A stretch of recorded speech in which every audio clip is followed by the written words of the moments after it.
Welcome to the Anamanga Nerd. I am Chris, and the aforementioned Anamanga Nerd, and I am making today's episode because there seems to be a bit of controversy, a bit of controversy in the One Piece fandom, as people seem to be mildly polarized about the latest reveal and the contents from chapter 1044, also known as 1044.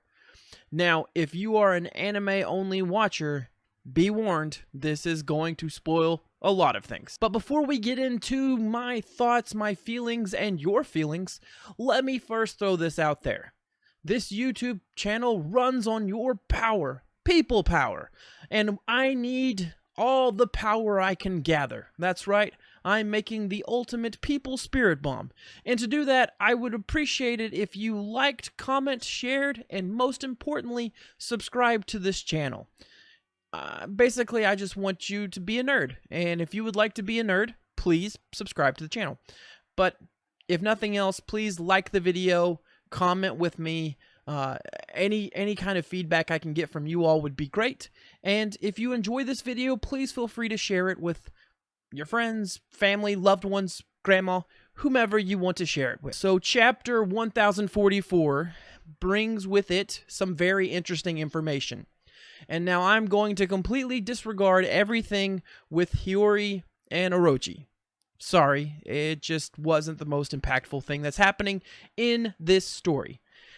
The thing that's happened that's caused some joyous triumph erupting from some of the fan base and some sour, disillusioned frustration from another portion of the fan base is that our boy Luffy not only awakened literally from his knockout blow, but he has awakened his devil fruit.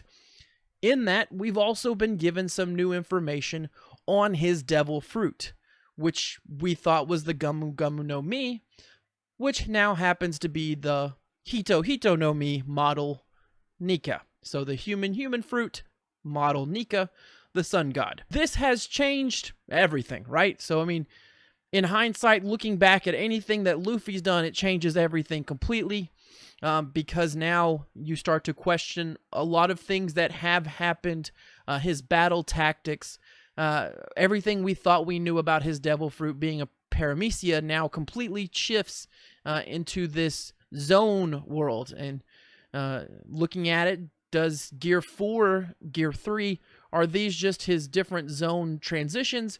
Is that kind of, is Gear 4 essentially his Beast Man form? I mean, there's a lot of very interesting hind stuff to look at now. Ultimately, I'm going to say this. As viewers, as readers, as followers, as enjoyers of the content, it's really hard to make a well-rounded decision on all of this right now with just the introductory chapter. We need to see a little bit more before we can fully see everything. I mean, this is the big reveal chapter, so the big reveal chapter kind of favors positively the thing being revealed. We'll see things kind of level off a little bit as we fully understand, or hopefully get a better picture of what it means for him to have this fruit and what the fruit's true abilities are besides giving him a rubbery body, and how it impacts or maybe changes any of his baseline abilities moving forward. If we haven't seen his Beastman form, that could be something that's on the docket now. So plenty of things here. The fact that his power is essentially creativity. He's a cartoon character with the freedom of fighting however best suits him. This is starting to explain why he's able to do the Red Hawk attack, or the Red Rock attack. The fire now being summoned on him is just his body's way of taking what Luffy's thinking of, not only wanting to honor Ace, but in creating an attack that benefits what he's trying to accomplish with his creativity and gives him the outlet to do such a thing. There is potentially a blank check factor to this, and that could understandably upset some of the viewers and readers, because while we want our hero to be the hero, there seems to always be this backlash when the hero comes away with a power that's too OP. OP in One Piece, which We'll see. I'm sure there's going to be some fun limitations to what it all means for Luffy, and Kaido's a perfect testing ground to see kind of the extent of what this limited version of his awakening can be. This isn't going to be the end of it all. He's going to have to master his awakening just like any other devil fruit user. So we'll see that kind of play out as it goes, but there seems to be some fans that have been underwhelmed, disappointed, disenchanted with everything that kind of happened revolving the revelation of the Gummo Gummo no Mi being the Hito Hito no Mi model Nika, and also the world government / the Five Elder Stars involvement with it.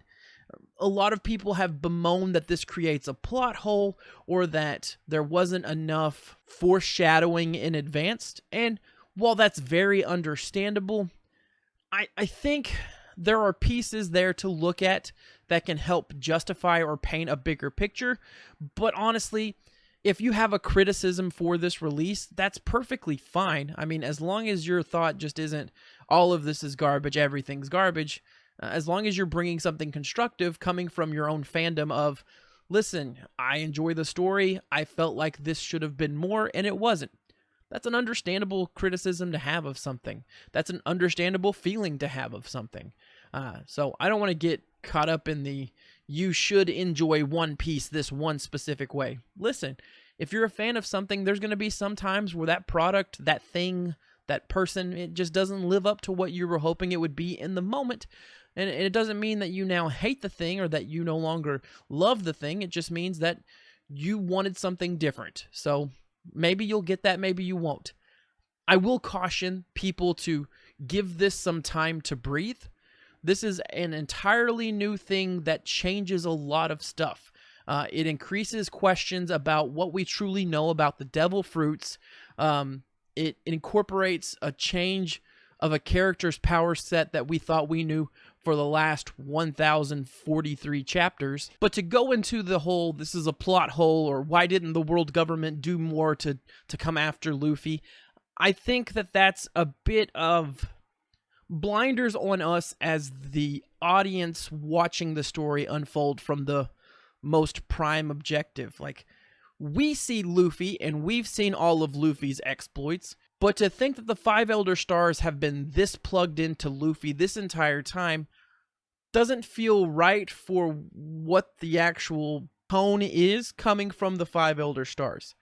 Now, in this chapter, they do make it very apparent that over the course of 800 years, they've tried to get their hands on the Gummo Gummo no Mi, and it's always evaded them. Some people have taken this as the fruit is literally avoiding them, but more realistically, it's people have either kept the fruit in their possession and avoided the world government, or people have consumed it and they've lost sight of it, and those people have just lived mundane lives, never awakening the fruit, and then died. And the reason I say never awakening the fruit is because the Five Elder Stars themselves use the word alleged. They've never seen the full extent or the full powers of the awakening of this fruit, which means that in their lifetimes, at least, whatever that age range may be, they have not seen this thing awakened until now.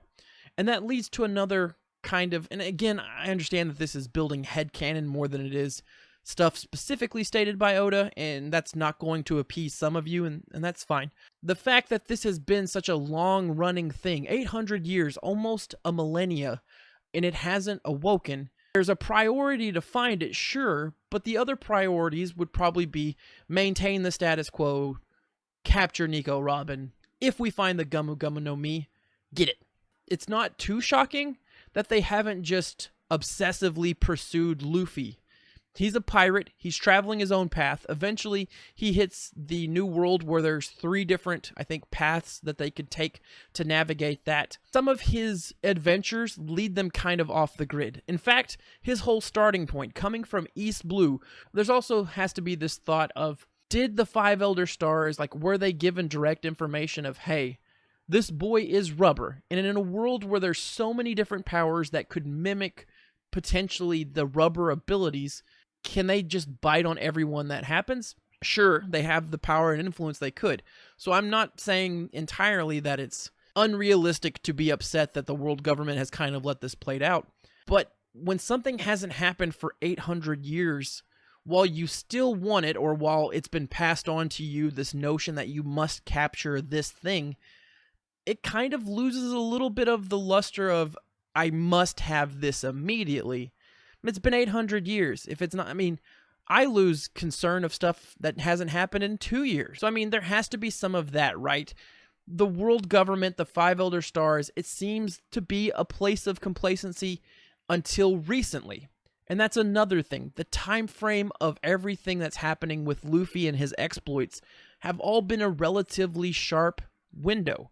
About 2.5 years, under 3 years at the most, that he's been going out, making a name for himself, and his powers have been exponentially growing, to the point that it would be unrealistic for them to even assume that this no-name person at the moment came out of East Blue and developed powers and managed to awaken the godly devil fruit that we've been searching for, all within a blink of the eye. The Five Elder Stars are incredibly old-looking men, so for them, like, that would be kind of unrealistic to see someone gain that much power. Even the Yonko themselves didn't rise to as much power in that time frame. The only thing that seems to be equivalent would be the rise of Blackbeard, which is our anti-Luffy anyways. So, I have a hard time not feeling like I can understand what's there. Like, we've heard from Who's Who that the mere mention of the name Nika got a guard disappeared, spirited away. So, it's not surprising that we haven't seen more foreshadowing from characters in universe about the Sun God and Nika than what we have. And what we have seen comes from Skypiea that happens to not directly match with what we're seeing or hearing now about the Sun God or Nika. And honestly, some of that has to just be that before Skypiea got launched up into the air, the culture itself probably went through a Five Elder Star washing retelling of the Sun God, or a manipulation to the point that, oh, the Sun God demands sacrifice, and that could have even been a rogue priest. So I mean, again, it dives into you having to connect dots yourself and build a bit of headcanon for it. But I mean, look at Nico Robin as a kind of equivalent. She, in the here and now, possesses the knowledge to bring about these 3 great weapons, or at least control one of these 3 great weapons, and make it to where the world government would tip the scales in power. And that seems to be almost more important than a god fruit that's out there in a young rubber lad. So I mean, they still haven't caught Nico Robin, and it seems like they've been pursuing her pretty hardcore as well. Personally, I think that this didn't come to a full head until recently, because there was something that happened while we were getting into the Wano arc that seemed to set off and set in motion a very fired up Five Elder Stars to get their hands on Luffy and make sure that fruit doesn't awaken. And that is Shanks stopping by to have a chat with them about a certain pirate. In the moment, I thought it was Blackbeard. But now that seems almost too on the nose, and for those that were theorizing he was talking about Luffy, it almost seems like that is now 100% the correct answer. And while that seems like something a villain would do, I am not on teams Shanks is a villain. I think Shanks intentionally did this to get the current situation that we have on hand. He knew forcing the hand of the world government, maybe not the finer details of it, but I would argue that Shanks probably did this to set in motion the world government trying to get involved, and as such, awakening Luffy's power, or helping bring about the awakening of Luffy's power.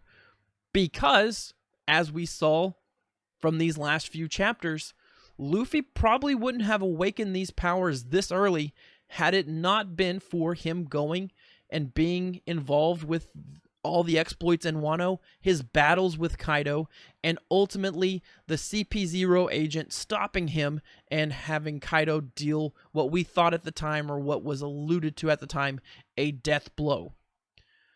I would also tend to venture down siding with the whole notion that the world government probably had a pretty high premium on getting the Gumu Gumu no Mi. But it wasn't until that specific fruit was paired with someone with the D name, something that they're also very leery of, together, now makes it exponentially more of a of a threat, right? So it's bad to have the Hito Hito no Mi model Nika out there. It's bad enough to have those with the name D out there. But when you put those two things together, and now understanding what they have out there, it increases everything and it shifts the priorities. But as we saw from this chapter itself, the 5 Elder Stars themselves don't necessarily agree on the priorities either. They questioned, so we've lost Elite Agent and made Kaido angry. What was the point? To which another 5 Elder Star throws out, what if I told you that there was a potential future that would make us beg for this outcome? So even between the 5 of them, there seems to be some disagreement on where the priority of capturing, obtaining, or snuffing out the Nika Devil Fruit is.